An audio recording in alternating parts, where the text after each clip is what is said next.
أعوذ بالله من الشيطان الرجيم إن الذين يحبون أن تشيع الفاحشة في الذين آمنوا لهم عذاب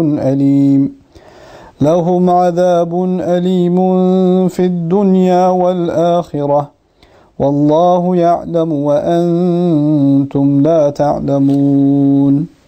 You dropped it? Yeah. I don't know where it went. I think I got it. Here. Okay.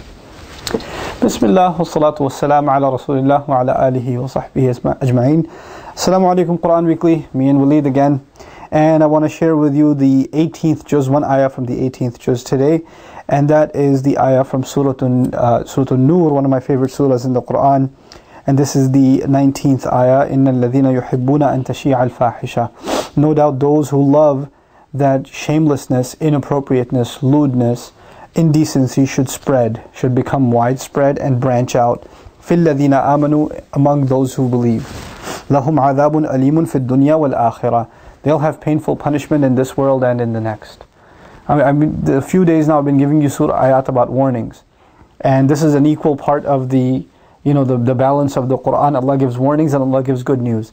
And in this particular ayah, the crime that Allah mentions is people guilty of spreading inappropriateness and indecency and a lowering of the standards of shame among Muslims.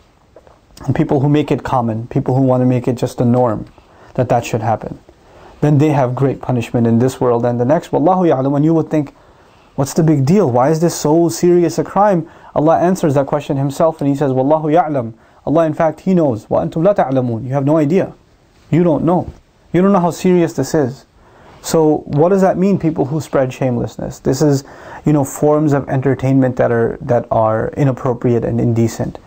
There are people that, if you are like a Muslim and you're watching some like inappropriate music video or something, right?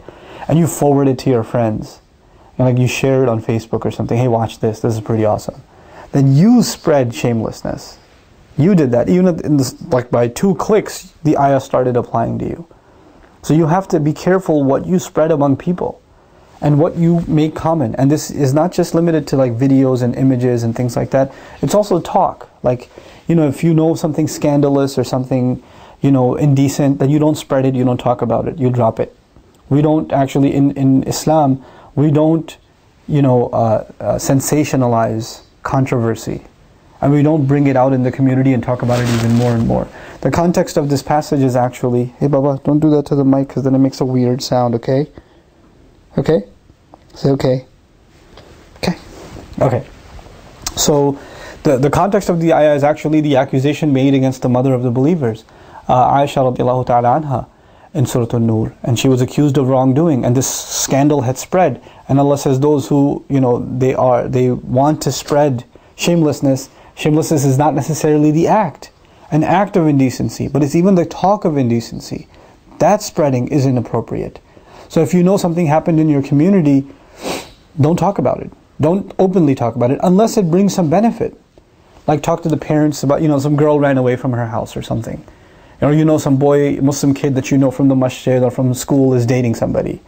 Don't spread these things. To only talk to that people that can help with the situation. Not just to anybody. Talk to his parents, talk to him, talk to her. Say this isn't right, But otherwise, it's so much fun to talk about, right? It's just easy to just spread. But it's a very, very, very serious crime. So we shouldn't, just casually talk about these kinds of things. And the only additional comment I'll make is that the Quran, it actually does not explicitly talk about things, even that are, I'll call them rated R. Right? So intimacy between men and women. Quran deals with the subject, but not in an explicit way. It deals with it in a very dignified way. 8 or 9 times intercourse is mentioned, intimacy is mentioned in the Quran. Never is it mentioned literally. It's always alluded to. So Allah is not He's not shying away from the subject itself, but He's not going to use explicit language. And the Arabic language is very rich. It can use those kinds of words, but Allah chooses not to do it. So even that is a problem, to say those kinds of words. Sometimes you hear them, a speaker using those kinds of words, and everybody's disturbed because we know in our nature it's not comfortable for us to hear those kinds of words. And they shouldn't be, spread in this way.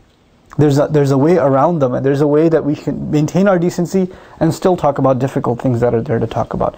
May Allah give us a really heightened sense of decency, and may Allah Azza wa Jal not make us of those who are culprits in spreading and lowering the standards of shame and lowering the standards of appropriateness among the Muslims. Barakallahu li wa lakum. Assalamu alaikum wa rahmatullahi wa barakatuh.